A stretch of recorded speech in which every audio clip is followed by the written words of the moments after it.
Sir जैसे उड़ीसा गश्त में आए, संबलपुर गश्त में आए, किस लिए आए बताएंगे? संबलपुर इसलिए आए हैं भाई साहब कि आपको शायद सारी जानकारी होगी कि बंगाल के लाखों की तादाद में प्रवासी मजदूरों हिंदुस्तान के हर हिस्से में रोटी रोजी कमाने, पेट पालने में ये लोग कामकाज करते हैं।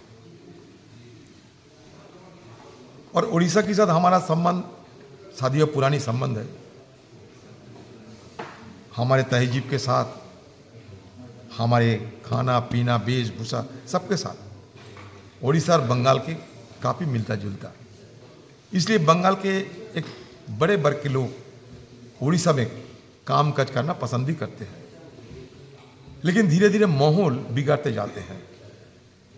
बांग्ला भाषी, बांग्लादेशी, घुसपैठिया, ये तरह तरह की बातें उठाकर पश्चिम बंगाल से जो प्रवासी मजदूरों उड़ीसा में काम काज के लिए आए हैं, उन पे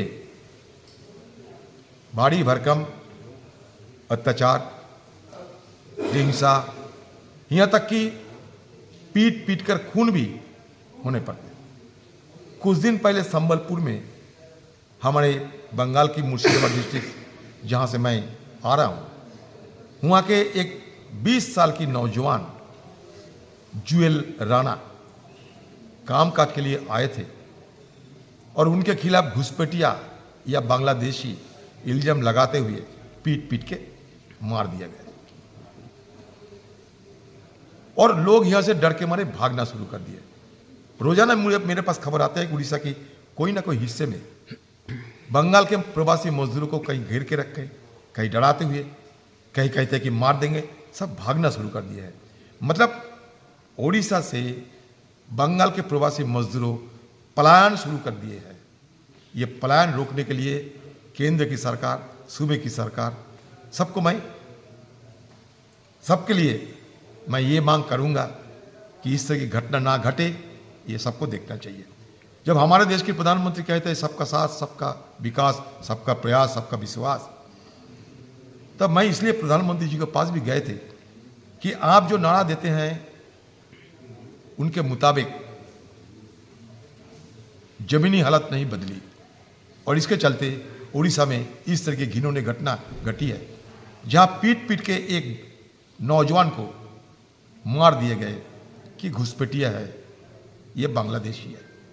बांग्लादेशी और बांग्ला भाषी में फर्क क्या है, अंतर क्या है? मुझे लगता है यहाँ के प्रशासन इसमें बाखूबी समझदारी नहीं रखते। डर के मारे लोग भाग रहे हैं। रोटी रोजी कमाने आए थे तो यहाँ जिम्मेवारी नहीं बनते, फर्ज नहीं बनते सूबे की सरकार और इस इलाके के प्रशासन को जी इन लोगों को एक सुरक्षा के माहौल बनाते हुए फिर दोबारा कामकाज के लिए यहाँ बुलाया जाए।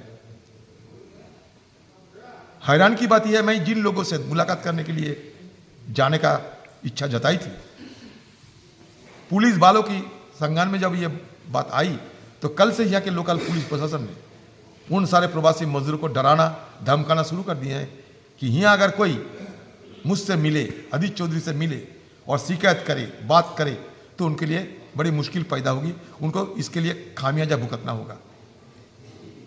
इसलिए उन लोगों को डराया जाते हैं। डर के मारे मोहल्ला खाली कर दिए हैं। वो यहाँ के जो कॉन्ट्रैक्टर है जिनके अधीन ये प्रवासी मजदूर काम करते हैं, कॉन्ट्रैक्टर ने इन लोगों को कह दिए हैं कि अगर अदित चौधरी से मिलोगे तो मुझसे कोई काम नहीं मिले पाओगे। अगर प्रशासन इस तरह के धमकाते रहे, डराते रहे तो हम जैसे लोग ये मजदूरों के साथ मिलेंगे कैसे? और हम तो यहाँ कोई दंगा करने नहीं आए, कोई दहशतगर्द करने नहीं आए, हम तो यहाँ कोई आंदोलन करने भी नहीं आए।